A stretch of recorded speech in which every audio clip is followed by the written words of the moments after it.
This course is a companion to the book, The Project Brain: Evolving Project Managers, available on Amazon.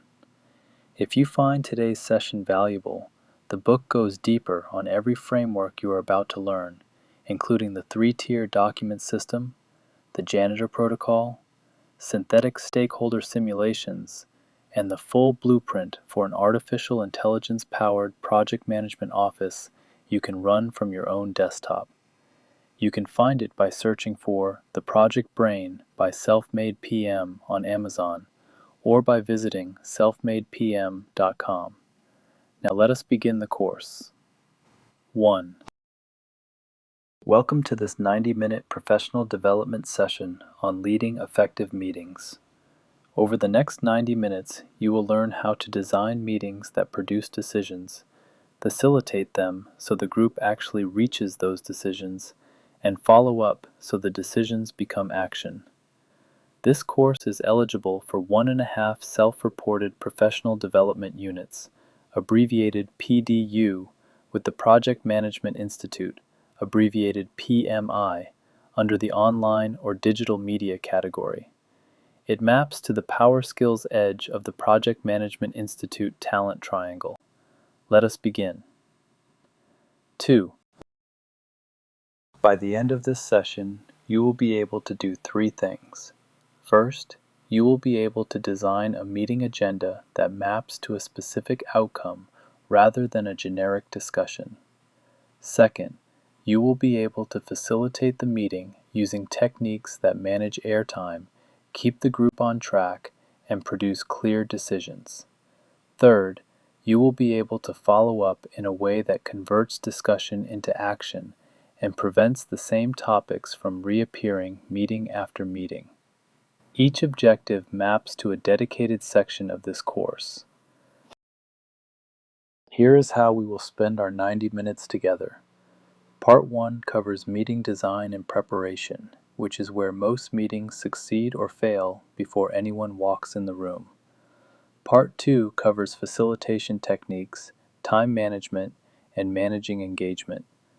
Part 3 covers follow-up, action items, and the systems that make meetings produce real results. At the end, I will recap the objectives and walk you through exactly how to claim your professional development units. 4. Project managers spend enormous portions of their working hours in meetings. Surveys consistently show that project managers dedicate between 30 and 50% of their time to meetings, and most of them acknowledge that at least half of those meetings fail to produce meaningful outcomes. The math is brutal.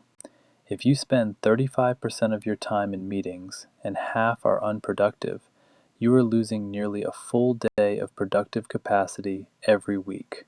5. The problem is not meetings themselves. Meetings are essential coordination mechanisms for project work. The problem is that most meetings are poorly designed, poorly facilitated, and poorly followed up on.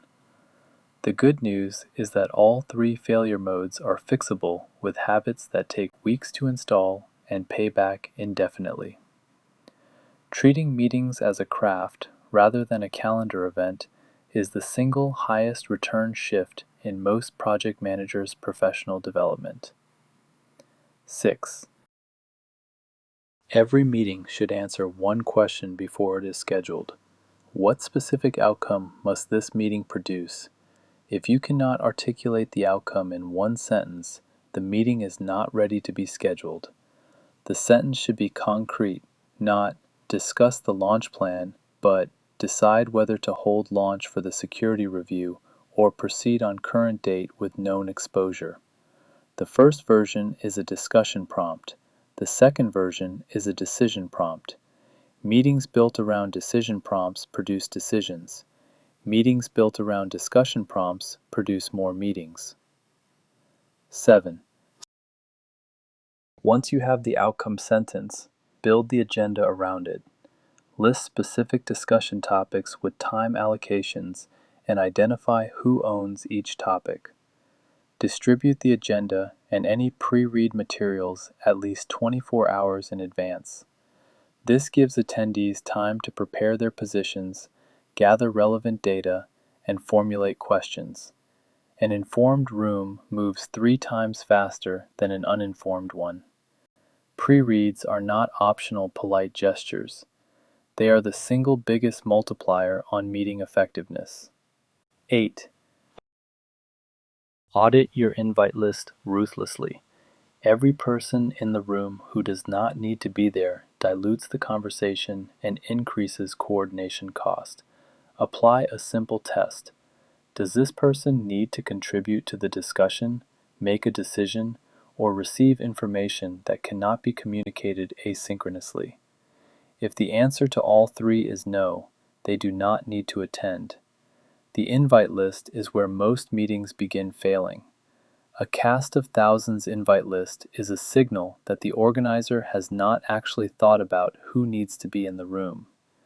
9. Facilitation is a skill, and most project managers have never been trained in it. They confuse running a meeting with facilitating one. Running a meeting means going through the agenda. Facilitating a meeting means actively managing the group dynamics, energy, and decision-making process to reach the desired outcome. 10. Start every meeting by restating the objective and the agenda. This sounds redundant if you sent the agenda in advance, but it reorients everyone's attention and creates a shared starting point. Then set explicit ground rules. Devices away unless relevant. One conversation at a time. Disagree with ideas, not people. These ground rules sound juvenile when you say them and become invaluable the moment the conversation gets tense because you have something to point to that was agreed in a calmer moment. 11. In every meeting, 2 or 3 people dominate the conversation while others stay silent. The silent participants often have the most valuable perspectives because they have been observing and thinking rather than talking. Use round-robin techniques, direct questions, and breakout discussions to draw out quieter voices.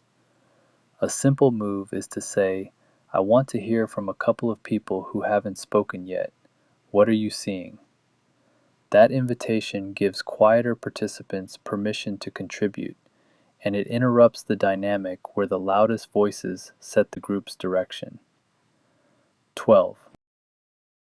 When discussions go off track, and they will, use a parking lot to capture tangential topics without derailing the current conversation. Say, that is important. Let me capture it for a follow-up discussion and physically write it down. This validates the contributor while protecting the agenda. The parking lot then becomes an artifact you review during follow-up, which means nothing truly important gets lost, and the group trusts that off-topic contributions will not be forgotten. 13. Time is the meeting facilitator's most precious resource. Start on time, regardless of who is missing. Waiting for latecomers punishes punctual attendees and trains everyone that start times are suggestions. If a key decision maker is missing, adjust the agenda to cover topics that do not require their input and reschedule the decision item. Assign a timekeeper role, ideally someone other than the facilitator, who calls out when a topic is approaching its time limit. External time pressure is more effective than the facilitator playing enforcer. 14. Reserve the last 5 minutes of every meeting for a summary and action item review. Never let a meeting end without explicitly stating what was decided, who is responsible for next steps, and when those steps are due. This 5-minute investment prevents the all too common problem of attendees leaving with different interpretations of what happened. If 2 participants disagree about what was decided, the time to catch it is in the last 5 minutes of the meeting, not 3 weeks later when work has already been done in the wrong direction. 15. Not every attendee is a willing participant. Senior stakeholders often view meetings as interruptions. Respect their time by front-loading the decisions that require their input. Give them the executive summary first, ask for their decision, and let them leave early if the remaining topics do not require their authority. This builds goodwill and increases their likelihood of attending future meetings. The worst thing you can do with a senior stakeholder's time is make them sit through 40 minutes of discussion before asking the question they were there to answer. 16. Technical team members often prefer to code rather than talk, and they treat meetings as tax on their real work. Connect the meeting content directly to their work. Instead of asking for a status update, which feels like oversight, ask for their expert opinion on a technical risk or an approach. Framing their participation as contribution rather than reporting changes their engagement level entirely. A technical lead who is sighing at the start of the meeting will lean in when asked, "What is your take on the trade-off between option A and option B?" 17. A meeting without follow-up is a meeting that never happened. 18. Within 1 hour of the meeting ending, distribute a summary that includes decisions made, action items with owners and due dates, parking lot items with planned follow-up timing, and the date of the next meeting. The hour matters because memory fades and the summary becomes the canonical record of what happened. If anyone disagrees with the summary, the time to surface that disagreement is right after the meeting, while the context is still live. A summary distributed 3 days later gets half the engagement and catches none of the misalignments. 19. Track action items in a centralized system, not in meeting notes that nobody reads again. Whether you use a project management tool, a shared spreadsheet, or a standing agenda item in your next meeting, the key is making action items visible and creating accountability for completion. Without this discipline, action items get lost after meetings, and the same topics reappear meeting after meeting. The persistent reappearance of the same unresolved topics is one of the clearest indicators that a meeting culture has no follow-up discipline. 20.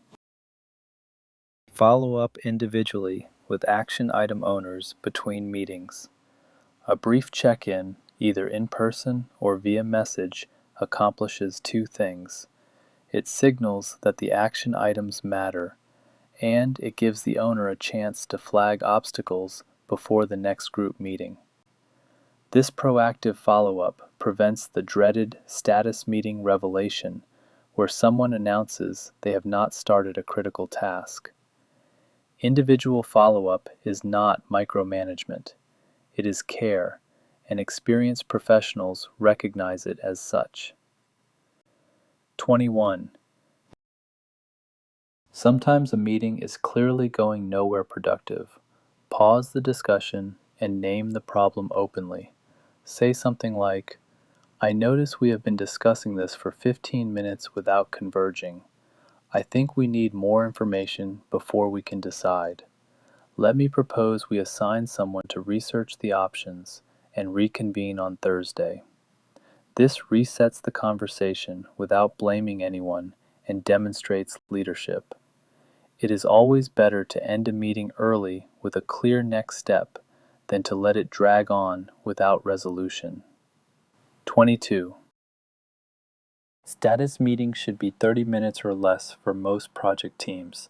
If your status meeting regularly exceeds 30 minutes, you are likely mixing status updates with problem-solving discussions, which should be separate meetings with different attendees. Use the status meeting strictly for information sharing and flagging issues. Then schedule focused working sessions for the issues that need group problem solving. 23. If your calendar is drowning in meetings, start by auditing every recurring meeting for the past month. For each one, ask whether it produced a decision, resolved the problem, or shared information that could not have been communicated asynchronously. Cancel or consolidate meetings that fail this test. Replace pure information sharing meetings with written updates that people consume on their own time, and reserve synchronous meetings for discussions that genuinely require real-time interaction. A project manager who cuts their meeting load by 30% and redirects that time into preparation and follow-up will run dramatically more effective meetings than one whose entire week is back-to-back calls. 24. Let us recap. You now know how to design a meeting around a specific outcome sentence, build an agenda, audit the invite list, and prepare attendees with pre-reads. You can facilitate the meeting using clear opening, airtime management, the parking lot technique, disciplined time management, and a 5-minute wrap. You know how to engage reluctant senior stakeholders and technical team members on their own terms, and you know how to follow up within an hour, track action items centrally, and check in individually between meetings. Your next step this week is to pick your worst recurring meeting and redesign it using a single outcome sentence and a pre-read. 25. To claim your 1.5 professional development units, log into your Project Management Institute dashboard at the Continuing Certification Requirements System, which is abbreviated CCRS. Select Report Professional Development Units. Choose the category labeled Online or Digital Media. Enter the course title exactly as shown on your certificate, which is How Project Managers Lead Effective Meetings That Drive Results. Enter the date you completed the course. Enter the provider name as Self-Made PM. Enter the Professional Development Unit value of 1.5, allocated to the Power Skills area of the Talent Triangle. Retain your certificate of completion in case of an audit. Self-Made PM is not a Project Management Institute authorized training partner, and professional development units on this platform are self-reported. Thank you for spending this session with me. I will see you in the next course. Thank you for completing this course. If the ideas in this session sparked something for you, the next step is the book. The Project Brain, Evolving Project Managers, is available now on Amazon and goes far beyond what we could cover in this session. It contains the complete system for building, maintaining, and scaling an artificial intelligence-powered project management office, the full janitor protocol with templates, deeper stakeholder simulation patterns, and real-world case studies from practitioners who have saved 10 to 15 hours per week using these methods. You can find more free courses, tools, and articles at selfmadepm.com. Again, thank you for your time, and remember to log your professional development units. I will see you in the next course. 27.